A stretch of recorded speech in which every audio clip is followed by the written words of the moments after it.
السلام على رسول الله المختار وعلى آله الأطهار وأصحابه الأخيار إلى يوم القرار. فأعوذ بالله من الشيطان الرجيم. بسم الله الرحمن الرحيم. الذين آتيناهم الكتاب يعرفونه كما يعرفون أبناءهم وإن فريقا منهم ليكتمون الحق وهم يعلمون. دنیا نے بہت ڈھونڈا محمد کا جواب، دنیا نے بہت ڈھونڈا محمد کا جواب، ثانی تو بہت دور ہے سایہ بھی نہ ملا. اس کی رحمت ہے بے حد و بے انتہا، اس کی شفقت تخیل سے بھی ماوا. جو بھی عالم جہاں میں بنایا گیا اس کی رحمت سے اس کو سجایا گیا.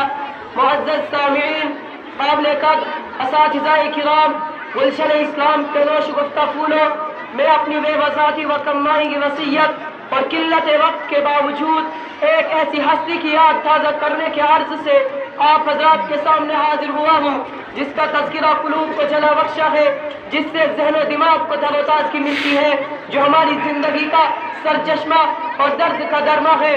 حضرات، آج میری تقریر کا عنوان ہے جناب محمد رسول اللہ صلی اللہ علیہ وسلم. معیار کی نظر میں آج اس موضوع پر کچھ غیر مسلم رہنماؤں، سائنسدانوں اور عصری تعلیم یافتہ لوگوں کے اقوال کا مختصر سا تذکرہ کر کے آپ کے خود چینوں اور عقیدت مندوں میں شامل ہو جانا چاہتا ہوں. شاید ابر کرم کے چھینٹنے اس خزاں رسیدہ چمن کو باد بہار عطا فرمائے. چمستان اسلام کے بلبلوں، جو ہستی ہمارا موضوع سخن ہے، وہ چمستان کائنات کو کوئی پھول نہیں بلکہ گلدستہ کائنات ہے. آج اس مبارک محفل میں میں بیان نہیں کروں گا کہ آپ کی شان میں شاہ ولی اللہ محدث دہلوی رحمۃ اللہ علیہ نے کیا کہا، حکیم الامت مولانا اشرف علی تھانوی رحمۃ اللہ علیہ نے کیا کہا، شیخ الاسلام مولانا حسین احمد مدنی رحمۃ اللہ علیہ نے کیا کہا، شیخ الہند مولانا محمود حسن دیوبندی رحمۃ اللہ علیہ نے کیا کہا. بلکہ آج سے بیان کیا جائے گا کہ ہندو نے کیا کہا، انگریز کے مشہور محرخ ایڈورڈ ہگبن نے کیا کہا، east and west of London نے کیا کہا، BSc کی شالیہ نے کیا کہا، ڈاکٹر رابندر ناتھ ٹیگور نے کیا کہا، بابا ہرنام داس نے کیا کہا. کہاں تک شمار کروں؟ آج بھی خود کو مہذب کہنے والی دنیا، روشن خیال کا دعویٰ کرنے والی دنیا، آپ کو ترقی یافتہ کہنے والی دنیا، تہذیب کے نام پر بے حیا بے غیرت دنیا، مساوات کے نام پر نفرت پھیلانے والی دنیا اس حقیقت کا اعتراف کرنے پر مجبور ہے کہ شہنشاہ مدینہ جناب محمد رسول اللہ صلی اللہ علیہ وسلم جیسا کامل و مکمل انسان دنیا میں کوئی پیدا نہ ہوا. حضور اکرم صلی اللہ علیہ وسلم کی افاقی شخصیت تمام جہانوں کے لیے موجب برکت ہدایت ہے. حضور اکرم صلی اللہ علیہ وسلم خدا کے فرشتہ دادا اور سچے پیغمبر ہے. دشمنان اسلام ہی نہیں بلکہ جانی دشمن، خون کے پیاسے یہود و نصارا اور مشرکین آپ کی دینی حقانیت کے بسمی میں قلب تصدیق کرنے پر مجبور تھے. ہر دور کے اہل علم اور پیشواؤں نے چاہے کہ وہ رام لکشمن ہو، کرشن جی ہو یا گوتم بدھ ہو، تلسی داس ہو یا کبیر داس، سودھ ہو یا پنڈت، سب رحمت عالم کی ثناخوانی اور مدح صلاحی کا رب اللسان ہے. آپ صلی اللہ علیہ وسلم کی شخصیت کو غیروں نے سراہا. آپ کی جامعیت پر دشمنوں کا اتفاق ہے. آپ کی کاملیت کا یورپین مؤرخین نے بھی اعتراف کیا. آپ کی سوانح سیرت مستشرقین نے بھی لکھی ہے. آپ کی عظمت اور عفت کا عیسائیوں نے بھی تسلیم کیا ہے. آپ کی رسالت نبوت کی تصدیق غیروں نے بھی کی ہے. سرور کائنات ہر پہلو ایسی جامعیت اور ہم غیر وسیعت رکھتا ہے جو رہتی دنیا تک ہر علاقے، ہر زبان اور ہر رنگ کے لوگوں کے لیے معیار نجات ہے. دوستو، یہ کہاوت نہیں بلکہ حقیقت ہے. الفضل ما شہدت بالله. چنانچہ افریقہ کا مشہور عیسائی باسورت عصمت اپنی کتاب محمدن میں لکھتا ہے کہ بلا شک حضرت محمد صلی اللہ علیہ وسلم خدا کے رسول ہے.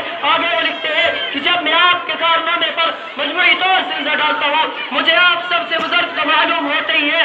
آپ صلی اللہ علیہ وسلم ابتدا سے انتہا تک اور بیاست سے لے کر دارالبقا جانے تک نبی ہے. ایسٹ اینڈ ویسٹ آسٹرن لکھتا ہے کہ تاجدار مدینہ جناب محمد رسول اللہ صلی اللہ علیہ وسلم تمام نبیوں اور تمام بادشاہوں میں سے معزز ہستی ہے. مہاتما گاندھی لکھتا ہے مجھے قرآن کو الہامی کتاب تسلیم کر لینے پر ذرا برابر بھی تعمیل نہ تھا.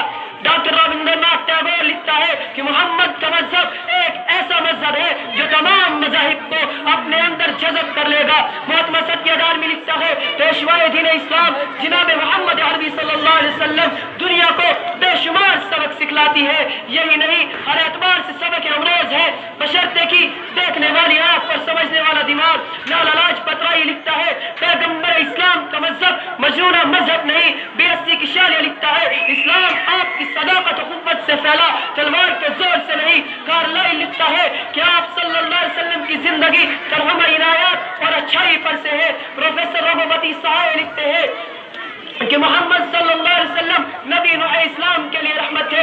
بی اے پانڈے لکھتے ہیں کہ آپ دنیا میں اس وقت تشریف لائے جب پوری دنیا میں ضلالت و گمراہی خدا کی پرستش کا حال لوگوں کے دلوں سے محفوظ ہو چکا تھا۔ انسان نے بتوں کو خالق ماننا شروع کر دیا تھا۔ ہندوستان میں گائے کو مادر مشرق سمجھا جاتا تھا، کمزوروں پر ظلم ڈھائے جاتے تھے اور ان کی گوبر جیسی ناپاک چیز جاتا تھا۔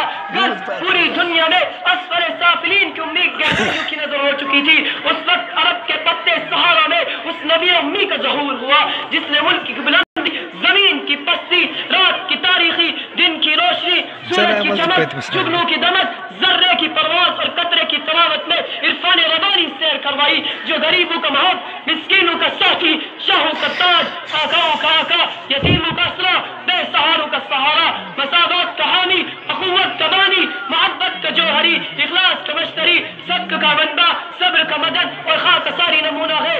شمع رسالت کے پروانوں، ہندو، سکھوں، عیسائیوں، برہمنوں، دیور اقوام نے آپ کی سیرت پر کتابیں لکھی۔ یورپ جس کا سرور کائنات سے عقیدت نہیں، پھر بھی ڈاکٹر اسٹینگر، پروفیسر باسور چاسمت، mister D Wright, Boyce Carlyle وغیرہ نے آپ پر کتابیں لکھی۔ رامائن میں کتھا اور دیگر مذاہب کی کتابیں آپ کی تعریفات سے پڑھے۔ He was the only man in history who was supremely successful on both reason and secular کی تاریخ عالم میں محمد عربی صلی اللہ علیہ وسلم تنہا ایسی شخصیت بن کر ابھرے جس کو مذہب اور سیکولرزم دونوں میں بھرپور کامیابی ملی۔ ملت اسلامیہ کے باسی والوں، بانیان مذہب اور رہبران امت کی سیرتوں پر اگر نظر ڈالیں گے تو محمد بن عبداللہ کے علاوہ کوئی ایسا باقی مذہب اور ایسی شخصیت جس کی کاملیت اور جامعیت پر غیروں کا اتفاق نہ ہو نہ ملے گا۔ اس لیے ضرورت ہے کہ ہم رسول اللہ صلی اللہ علیہ وسلم کی سیرت کو عوام تک پہنچائے اور اس سیرت کے ذریعے لوگوں کو دین کی دعوت دے اور انہیں بتائے کہ میرے آقا کو غیروں نے مانا نبی، کہ میرے آقا کو غیروں نے مانا نبی، اہل عالم کا بس فیصلہ یہی، سب سے اعلیٰ و افضل ہے پیارے نبی، سب سے برتر و اکمل ہے پیارے نبی۔